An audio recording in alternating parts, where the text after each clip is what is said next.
As Jack sings us into this video, guys. I wasn't done. Oh, God.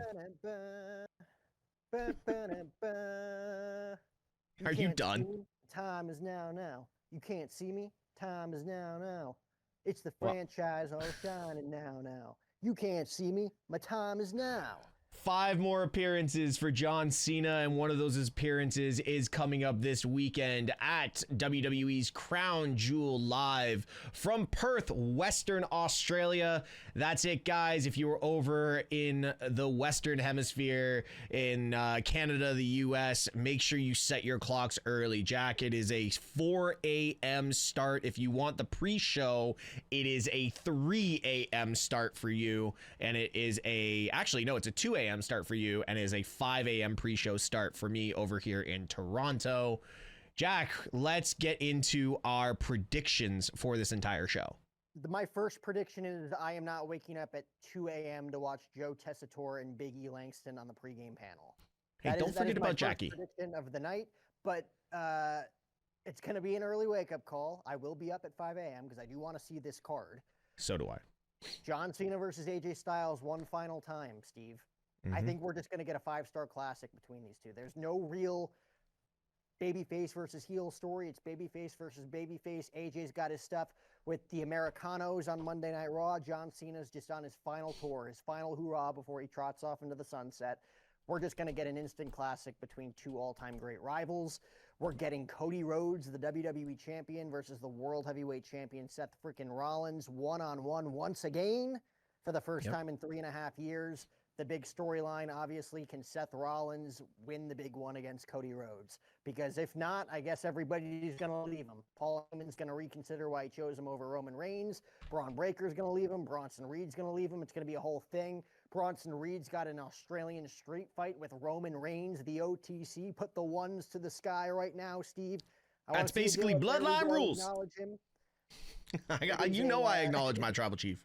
It is an Australian street fight, which means the Usos are getting involved, which means Braun Breaker's getting involved, which means we're probably going to see a massive angle play out with Little Roman, as Punk called him on Raw, Jey Uso. Yep. And then we got Tiffany Stratton taking on Stephanie Valkyr, the WWE Women's Champion versus the World Women's Champion. A lot's going on. Did I miss anything? Yeah, the final one you missed, which I think will be kicking off the night, is going to be Rhea Ripley, Io Sky, and the Kabuki Warriors. You got to kick off with Rhea Ripley's music hitting down under, because listen, we just know that pop is gonna rival Roman's pop probably, and John Cena's pop that night when Rhea Ripley comes out. So we've got this crazy tag match with Asuka and Kairi, Io and Rhea, which I think has been a hilarious but very well played out story over the last couple of weeks between these 4 women. And I don't even think it culminates here. I actually think this is just going to build us into how War Games is going to start in San Diego, with all 4 parties being on separate sides of the shark cages, and we're just going to add to that for Monday Night Raw. So let's dive into it, and let's start with that match. Rhea Ripley, Io Sky versus the Kabuki Warriors, just in a straight-up tag match. Jack, like I said, this has been a great story overall. I'm just going to say straight up, can Rhea Ripley lose in Australia? I think she has to. Like, if they lose, or if they beat the Kabuki Warriors, like, what are you really setting up at War Games? Yeah. It dies out. Or you do the unthinkable, and that's Io Sky was in on it the whole time, and the Kabuki Warriors and Io Sky just take down and beat down Rhea Ripley. Which also wouldn't be good for Rhea Ripley in Australia, but, like, why not pull that swerve?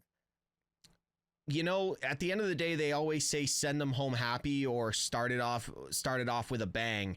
And either way, because we've got so many main players on this. So Cody and Seth is going to finish the night.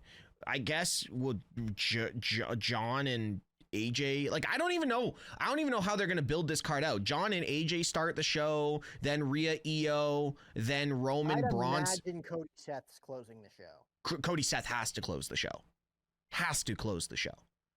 Like, the vignettes alone says they have to close the show. Like, these video packages that they've had over the last couple of weeks have been near Austin Rock level with how good the video packages have been, which that's a lot for me to throw out, because I still think the Austin Rock video packages are the best they've ever done. But overall, yeah, that has to close out the show. But overall, like, just to get to the prediction for Rhea and Io versus the Kabuki Warriors. Run it back. Try it one more time. Okay. Rhea and Io and the Kabuki Warriors. I'm gonna have to say, like, honestly, I think it has to be Rhea. They can't have Rhea lose in Australia. But I think you're right. I think Asuka and Kairi are the ones that have to come out on top here. I mean, they just did the turn that we've been waiting like months for, that we knew from the beginning was going to happen. They can't just lose.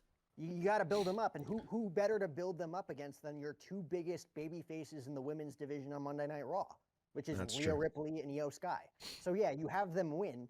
Then you build out their team for Survivor Series, and you build out the Rhea Ripley and Io Sky team for Survivor Series. To me, that's pretty cut and dry. Well, there you go. Stephanie Vaquer versus Tiffany Stratton for the Crown Jewel Women's Championship. Yes, there is something on the line here. The pretty little ring and the belt that we only see once a year for Crown Jewel is on the line. Two of the biggest up-and-coming women in the women's division, arguably globally. I think Tiffany Stratton is going to be a major staple in WWE for the next decade. Stephanie Vaquer, probably the next decade. And they are going to rival some of the best women in the world when they either eventually come to WWE or the women that are in NXT, like the Blake Monroes of the world and the,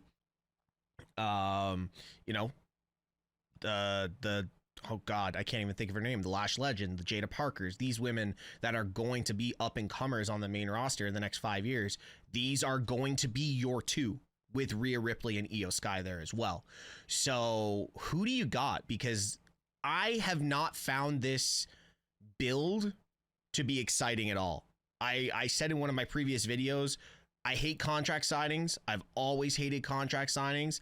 And last week's contract signing fell so flat that, like, it made me not want to care about this match, even though this match deserves a ton of respect.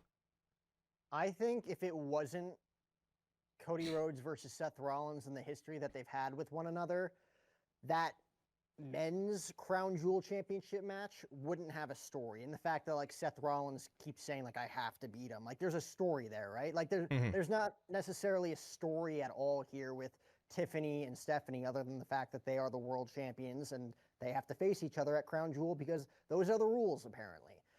But it's like your all-star pay-per-view of, like, your two biggest world champions get to be pit up once, against each other.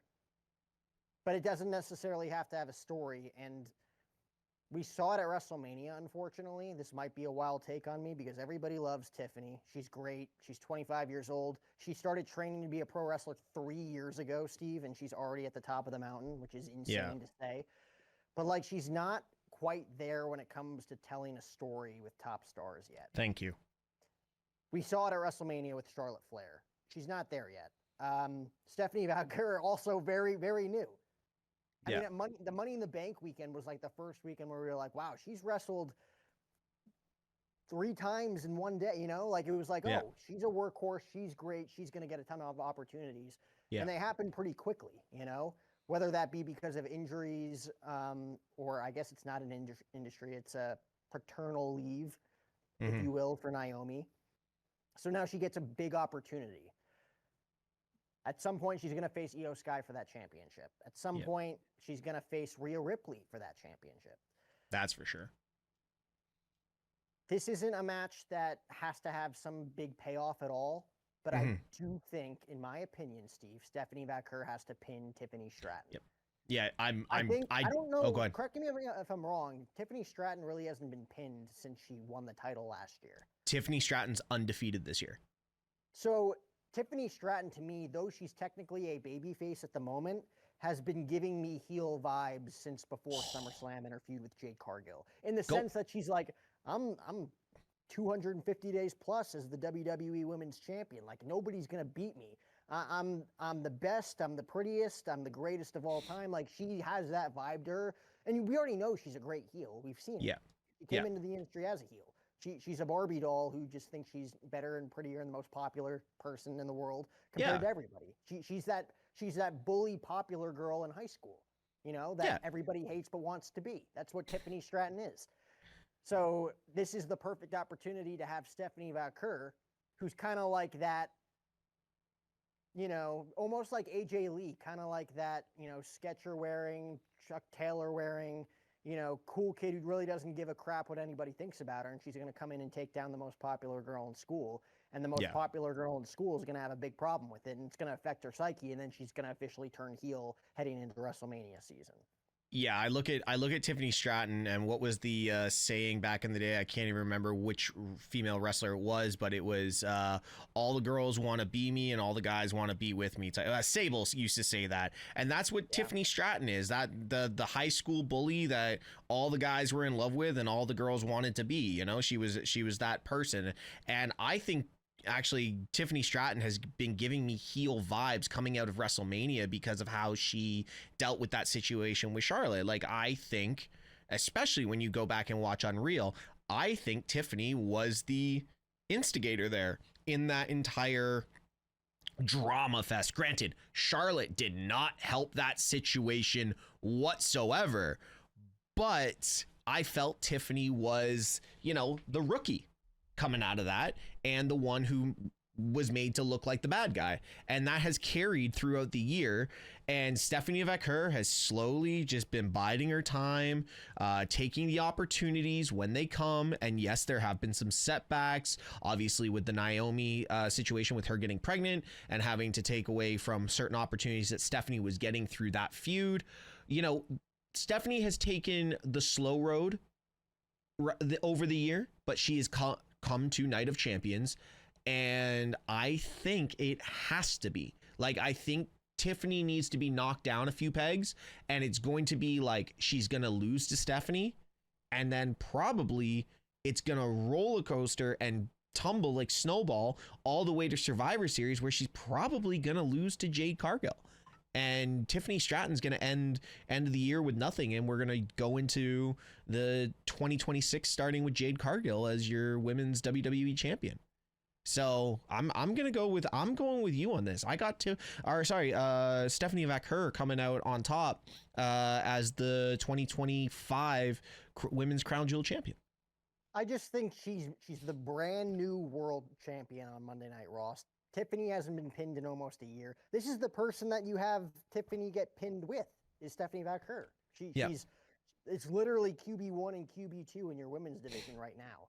You know, when it comes to champions, obviously Rhea Ripley still kind of like runs that whole yard, and Io Sky's right up there too. Jade Cargill's on her way. I'll disagree with you in the sense that I think Tiffany's not going to drop the title anytime soon. I think she loses this one, and it escalates to her going full-blown heel and just being a tyrant champion all the way to WrestleMania 42, and that's where she drops the title. Fair enough. And I don't know who that would be against. Whoever wins the Royal Rumble, presumably. Probably. But returning Liv Morgan. I think Tiffany, we haven't seen the best of her title run yet. I think it's been a very lackluster summer for her as champion, only because she does seem like she's giving tweener vibes, and we really haven't been able to dive into this whole Jade Cargill feud that could turn a whole new leaf if they turn her heel. Fair enough. Roman Reigns versus the Auszilla, Big Bronson Reed. We saw this a few months ago, but this time it's an Australian street fight in Australia, and there is a few major dynamics involved in this match. Obviously, we have Paul Heyman, we have Braun Breaker, who was mysteriously absent on Monday Night Raw. We have the Usos. Yeah, we have the Usos. We have LA Knight.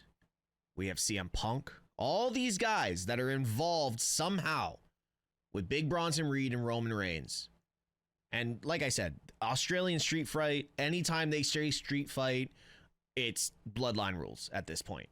And I genuinely think this is going to be the biggest shock factor of Crown Jewel. If Cody beats Seth, that could top it, but I don't think that's going to happen. Roman Reigns loses to Bronson Reed. I'm saying that right now. Roman Reigns loses to Bronson Reed, and it's because of Jey Uso. Yeah. Hands down. There has been too many. Go ahead. I think he beats Roman Reigns because of Jey Uso, but it's going to be like an accidental thing where Jey just gets in the way. There is one thing I'm thinking right now, as I've said that. Roman has been that guy to kind of push Jey. So could we switch this up and say Jimmy is the one that inadvertently gives Roman the super kick? And Jimmy and Jey argue it out and Bronson Reed takes advantage? And then Jey then turns on Jimmy for taking out Roman, who's been, the devil on his shoulder over the last couple of weeks, because that's really what Roman's been. Everyone can say, oh, Roman Reigns has been, the tribal chief, the OTC one. I don't know if anybody's seen this, but Roman's a full-blown heel right now. And we're still throwing the ones up cheering for him. He's a full-blown heel. I think anybody would say this. Roman Reigns' character has not changed since before WrestleMania 40. He's still the same character. Depends who he is with. He came back.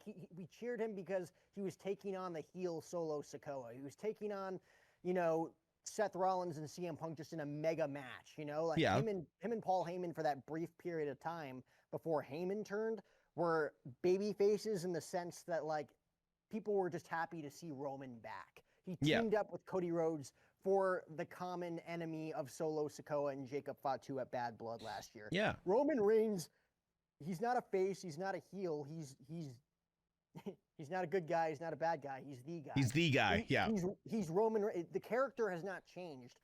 Fans' perception of him has changed a little bit because we missed him for the 5 months that he was gone after WrestleMania 40. He's still the same character. Of course.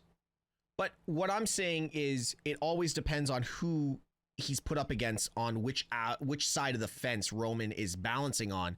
And I think fans really need to look at, he's literally taking your biggest baby face on Raw and turning him heel in front of you. He's he's doing what Karrion Kross was doing to Sami Zayn and AJ Styles. It's the same thing. It's just being executed. Jay's actually starting to listen, and Jimmy's like that, the angel on the other side being like, you don't need to do this. You don't need to be little Roman.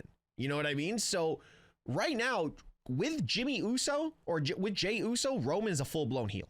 He is literally the devil on his shoulders saying, you need to be, OTC too, I guess, and really take your opportunities as they come. So this is going to be, and back to the match, this is going to be that defining moment for Jey Uso. And he's not even in the match. This match is about Bronson Reed and Roman Reigns, but this is going to be Jay's defining moment. Do you think all of those guys are getting involved? I think the Usos 100% are getting involved. Do you think LA Knight and CM Punk get involved? Absolutely. Because it's at that point, why would they need to get involved? Why would CM Punk come out for that match in any way, shape, or form? Why would LA Knight want to help Roman Reigns? I mean, maybe not help Roman Reigns, but if Bronson and Braun are out there, I could see it being a thing. I don't think CM Punk necessarily has a personal vendetta against the Brauns right now. It's more so against Seth and winning back his World Heavyweight Championship. Mm-hmm. I guess you could make a case for LA Knight because he's got this beef with Jey Uso. I don't know. I do think Jey Uso is going to be a defining factor in that match. Why fly Punk? How all of them get involved. Why fly Punk and why fly LA Knight 22 hours around the world to just do media? It makes no sense. They have to be involved somehow. Are they out there? Do we know that they're being flown out there? I know Punk is for sure. Seen it on his socials. Not too sure about LA Knight, but I know Punk is. Punk could be there to screw Rollins, and then maybe they actually pull the plug on this whole Seth Rollins leading the Vision thing. Maybe. But either way, about that? Maybe. All right, so you're going Bronson Reed? I'm going Bronson Reed with unintentional help from the Usos. I'm just going Bronson Reed straight up in a defining moment for Jey Uso and probably the full-blown Jey Uso heel turn. John Cena, AJ Styles. We've seen it 2015 a couple of times. We saw it in 2016. This is just a match to have a match, and I love that they have just done it that way. They haven't even really need to make reference to it, except for social media and two very half-hearted promos by AJ Styles and absolutely nothing from John Cena.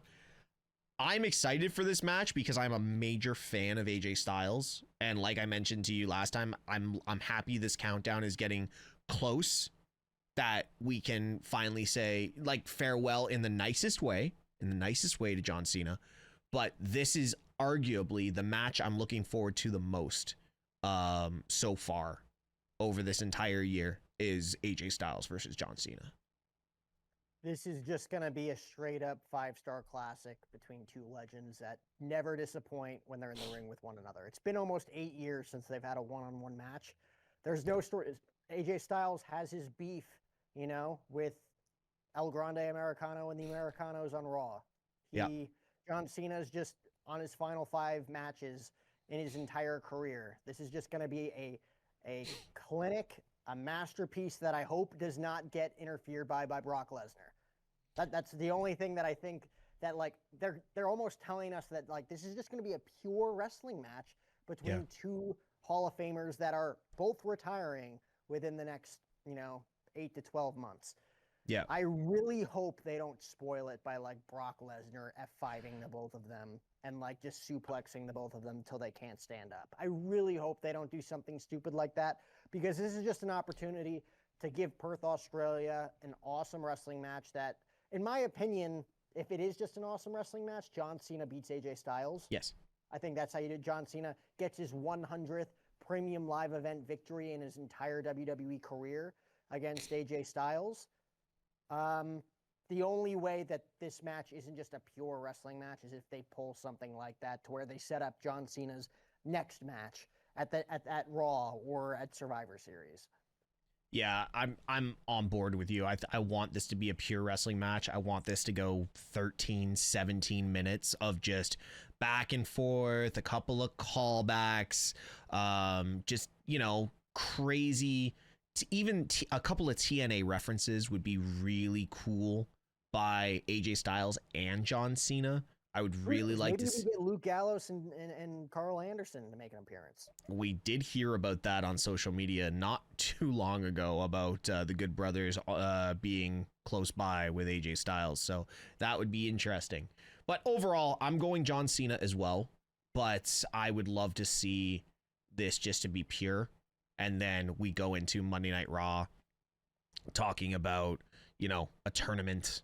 Or we've heard rumors of a tournament. We've heard rumors of, who the potential last would be. And we can do a video on that later. But I would just love this to be a pure send-off in Perth for this feud. And we just move forward into the last 4 appearances. So I think we're both on par so far with who we've got winning across the board.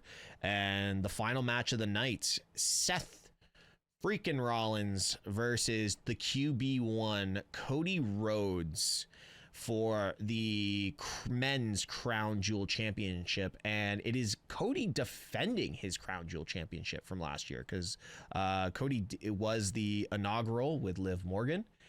And I'm looking at this match. If this match wasn't on the card and this match wasn't the story it is, Roman and Bronson would close this out. But because it's this story, it's these two, obviously both being champions as well, I think this story needs to either culminate here or escalate here, and I think it's going to be the first one in Seth Rollins taking this. You cannot have what we got at WrestleMania and only have it run 5.5 months, 5.5 months. You can't, what is it? When was WrestleMania? April, my apologies. So 6.5, 7 months. You can't have that story culminate to Paul Heyman leaving the Vision and, having Bronson and Braun leave the Vision or leave Seth Rollins out of the Vision because he lost to Cody Rhodes for a 4th time or a 23rd time, depends which way you're counting. Depending on how this match plays out, it basically leads us right into Survivor Series and right into WrestleMania. But I'm saying I don't think there's a way that Seth Rollins loses. And I'm going to throw this out there. I think this is where we get a 4th member because Seth still can't beat Cody by himself. I'd be intrigued to see if this is where we get a 4th member, because whoever that 4th member is, that solidifies 5 guys, in my opinion, for the War Games match, with the Vision, potentially a 4th Vision member, and potentially Paul Heyman's Beast. Mm-hmm. Cody Rhodes can't win this match. There's No. just no scenario where he should win this match. Cody Rhodes has beaten Seth Rollins, if you're counting correctly, 22 times in his career. Mm-hmm. Seth Rollins can't lose Paul Heyman. He can't lose Braun Breaker. He can't lose Bronson Reed. Seth Rollins has to win this match, whether it be help from a 4th member. We don't know who that is. Maybe it's a Logan Paul. Maybe it's someone that's completely off our radar in NXT. Tony D. Maybe Brock Lesnar's music hits and he's the one to screw Cody Rhodes, because Cody Rhodes has been mentioning Brock Lesnar quite a bit on WWE TV since the past couple of weeks. He questioned Paul Heyman about it. He questioned Seth Rollins about it. So we know Brock Lesnar and Cody Rhodes are probably gearing up for some sort of an angle with each other heading into Survivor Series, whether that be a War Games match or a one-on-one match. I still don't really know. I think that goes to Saudi. Is a total crapshoot right now, mm-hmm. considering all the different moving parts with the Vision. To me, the Vision have made enemies with Cody Rhodes. They've made enemies with Randy Orton on SmackDown. But also, the Usos have issues with him. Mm-hmm. CM Punk's got issues with Seth Rollins. LA Knight's got issues with Seth Rollins. Roman Reigns has issues with Seth Rollins. Yeah. To me, it's I left watching Monday Night Raw thinking to myself, CM Punk, Roman Reigns, the Usos, LA Knight. That's 5 guys right there to take on the Vision. Yeah. Versus my original thought of it being maybe Cody Rhodes, Randy Orton, since they were teaming on SmackDown together and Randy got curb stomped by Seth Rollins. Then you got Roman, Punk, and John Cena in his final ever appearance at Survivor Series, his first ever War Games match. There's your all-star team. But now I don't really know. Maybe Randy Orton turns and joins the Vision at Crown Jewel. And then you get to finally tell that story of Randy Orton and Cody Rhodes. I know Seth Rollins is going to win this match. There's no doubt about it at all. It's obvious that Seth Rollins is winning this match. I just don't know who's going to screw over Cody Rhodes. I'm still sleeping on Tony D'Angelo. I think there is that conversation a few weeks or a few months ago now of, Tony D sitting at the table, trying to figure out what his next steps are. And it's I'll have a conversation with you. We still don't know who the voice was. We still don't know who that was. And it's been left up in the air. I would be mind blown if it was Tony D'Angelo. I would think it would be incredible because he fits. He's an up and comer. He's got a good look. So we'll see. But I think you and I went 5 for 5 with our predictions for Crown Jewel. So overall, I think this show is going to be an absolute. I'm more excited for this event in Perth than I was for Elimination Chamber last year. I think this one is actually going to be very exciting. Guys, let us know your predictions down in the comments below. Don't forget to like and subscribe and check out the newsletter. Descriptions down there. Follow us on everything. Jack's the bad guy. I don't know what the hell I am anymore. But anyways, like always, guys, be good people.